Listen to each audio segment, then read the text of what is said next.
Hi, welcome to Future Techno's. Canon has just leaked details that suggest the EOS R7 might finally have met its match. The new EOS R9 is shaping up to be a serious game changer, and in the next few minutes, we'll explore why. There are 3 reasons. This camera could easily destroy the R7, but also 3 reasons it might still fall short. So let's break it down step by step. The Canon EOS R9 is rumored to come with specifications that sound like a dream for many photographers. At its heart is a 32.5 megapixel APS-C sensor. On paper, this might look like a small jump from the R7, but in reality, it represents a shift in how Canon is treating its APS-C cameras. This resolution pushes the limits of what an APS-C sensor can deliver, offering detail levels that were once only possible on far more expensive full-frame systems. For many photographers, that extra detail means new creative possibilities. But resolution is only part of the story. Canon is reportedly giving this camera 8K video recording at 30 frames per second. That alone places it in a category usually reserved for high-end cinema gear. For creators who want slow motion, the R9 also promises 4K at 120 frames per second. This opens up cinematic storytelling that goes far beyond what most APS-C users have ever experienced. These features transform the R9 into a hybrid tool, not just for photography, but also for serious video work. Autofocus is another area where Canon seems ready to impress. The R9 is expected to include dual-pixel CMOS autofocus too, but with enhanced artificial intelligence tracking. This system is designed to stick to subjects with remarkable precision, even in difficult conditions. Think of it like a heat-seeking system for your camera. Whether you're tracking a fast-moving soccer player, a bird in flight, or even a subject partially blocked by obstacles, the R9's autofocus is rumored to keep its lock with determination. For action photographers, this could be the feature that makes the biggest difference. Canon is also aiming to launch this camera in late 2025, with a price tag of around $2,500. That makes it one of the most expensive APS-C cameras ever, placing it firmly in the premium category.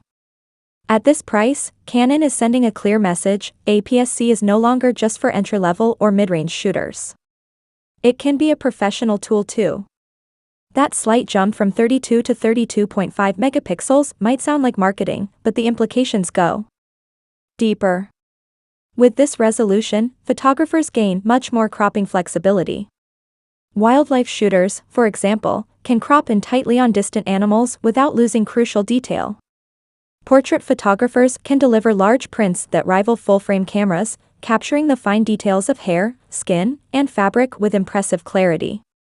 Even for video, this resolution means sharper digital zoom and post-production flexibility, without the ugly pixelation that ruins footage.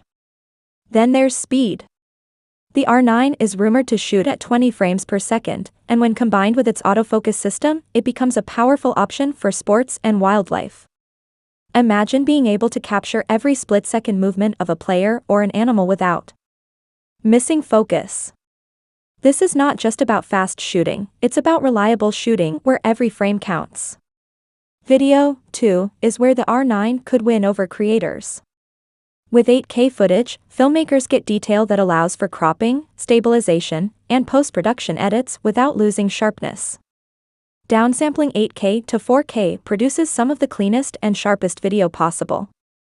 And 4K at 120 frames per second is ideal for smooth slow motion that can turn everyday events into dramatic visuals.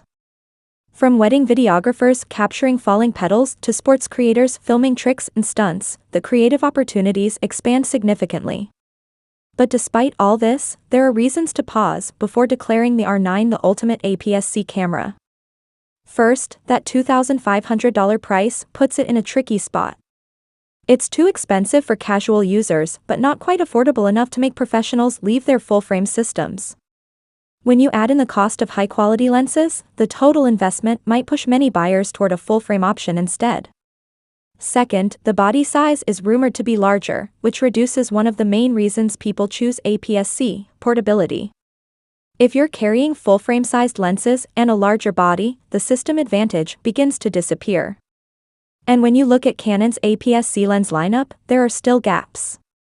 While you can use full-frame RF lenses, doing so adds more weight and cost, which might defeat the purpose for many users. Finally, while 32.5 megapixels is impressive, it's not always necessary. Many photographers will never print large enough to notice the difference, and the bigger file sizes create new storage and processing challenges. More resolution also demands better technique, camera shake and lens imperfections become more visible. For a lot of users, the R7 already provides more than enough detail for everyday use. If this leaves you torn, Canon's full-frame EOS R6 Mark II remains an interesting alternative. With 24 megapixels, it offers outstanding image quality without overwhelming file sizes. Its low-light performance is stronger than any APS-C model. And the mature lens ecosystem gives photographers more flexibility. For many shooters, it strikes the balance between resolution, performance, and practicality. The R9, if the leaks are true, could make the R7 obsolete with its blend of speed, resolution, and video power. But for those on tighter budgets, those who prefer portability, or those who need a wide range of lens choices, the R7, or even a full-frame alternative, might still be the smarter pick.